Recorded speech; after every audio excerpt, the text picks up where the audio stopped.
Sum up हम इसी तरह से कर सकते हैं ना कि जब ब्याज दरें घटे तो पैसा लगाना फिर ठीक होगा, ऐसी सोच ठीक है फिर? हाँ, ये एकदम सही सोच है। हाँ।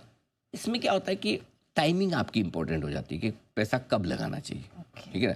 पैसा कब लगाना है ये आपको समझ में आ गया तो आप रेट साइकिल को बहुत अच्छे से खेल जाएंगे और आपके रिटर्न मैक्सिमम हो जाएंगे। तो पहली चीज़ क्या है, चारों रेट साइकिल जो हमने एनालिसिस किया उसमें चारों में अच्छी कमाई हुई है बाजार में। ठीक है, पहली चीज़। सबसे बढ़िया समय कब है? जब ब्याज दरों की आखिरी बढ़त हो तब खरीदना चाहिए, क्योंकि रेट साइकिल आपका पीक पर है, वो सबसे सही समय होता है जब लास्ट हाइक हुई हो, क्योंकि उस समय ना ऊंची ब्याज दरों का माहौल होता है, ग्रोथ हो थोड़ी धीमी हो जाती है, थोड़ी नेगेटिविटी होती है, वो तो बेस्ट समय है। उसके बाद थोड़ा समय टाइम पास होता है, स्टेबल रहती है ब्याज दरें, और उसके बाद पहला कट आता है, फर्स्ट कट। तो सबसे पहली चीज़ तो क्या, अगर जब हाईएस्ट रेट पर चल रही है ब्याज दरें तब आप खरीद लीजिए। हाईएस्ट रेट के बाद ब्याज दरें बढ़ना रुक जाती है, जब बढ़ना रुक जाए तब भी खरीदें, कोई दिक्कत नहीं, और होल्ड करिए। ठीक है, जब रेट घटना शुरू हो, फर्स्ट कट आपको मिले, तब भी आप होल्ड करिए।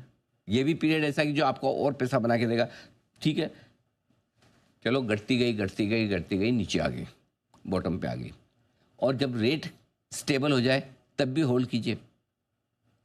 ठीक है, सो आप, क्योंकि क्या है, कब पहला हाइक होगा, कब पहला कट होगा, ये तो आपको पता चलेगा, लेकिन आखिरी हाइक और आखिरी कट का पता नहीं चलेगा।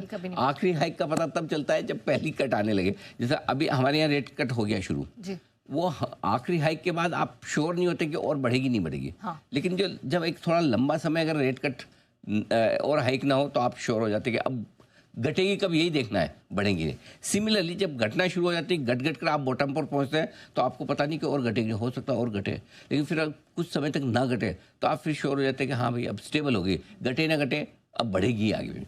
तो ये जो समय है ना, तो जब दरें घटना शुरू हो जाए तब भी होल्ड कीजिए, और जब दरें घटना रुक जाए तो भी होल्ड कीजिए। एग्जिट कब करना है? जैसे पहला हाइक आया, एग्जिट।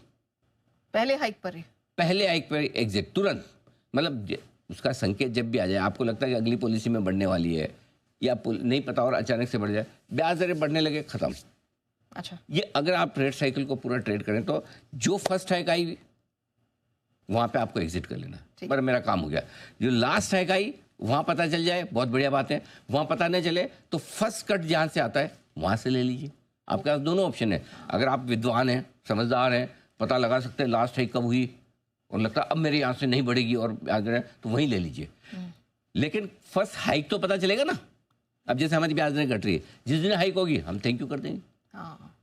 वैसा तो ये साइकिल अगर आपने खेलना सीख लिया तो ये आपकी टाइमिंग करने के हिसाब से बहुत बढ़िया रिटर्न दे सकता है, आपके रिटर्न बढ़ा सकता है। ये सर आपने फॉर्मूला बहुत अच्छा बताया कि लास्ट हाइक से खरीदो, होल्ड करो, और जब यहाँ पर आपको पहली हाइक के संकेत मिले तब आपको निकल जाना चाहिए। ये बहुत अच्छा फॉर्मूला है, और ये इसलिए भी इम्पोर्टेंट है क्योंकि हम जब मॉनेटरी पॉलिसी की कवरेज करते हैं तब लोगों को और इसलिए आसान है, बहुत मुश्किल नहीं है। लोगों को लगना first hike, last hike, first cut, rate cut, और अगर दिमाग में वो ब्लॉक रखेंगे तो नहीं समझ। बहुत ईजी है, बहुत ईजी है, मतलब मुश्किल काम नहीं है, आसानी से आप समझ सकते हैं। चलिए, इससे आसान भाषा तो मेरे ख्याल से और कोई हो नहीं सकती। बहुत क्लैरिटी है हर एक स्टेज में आपको क्या करना है।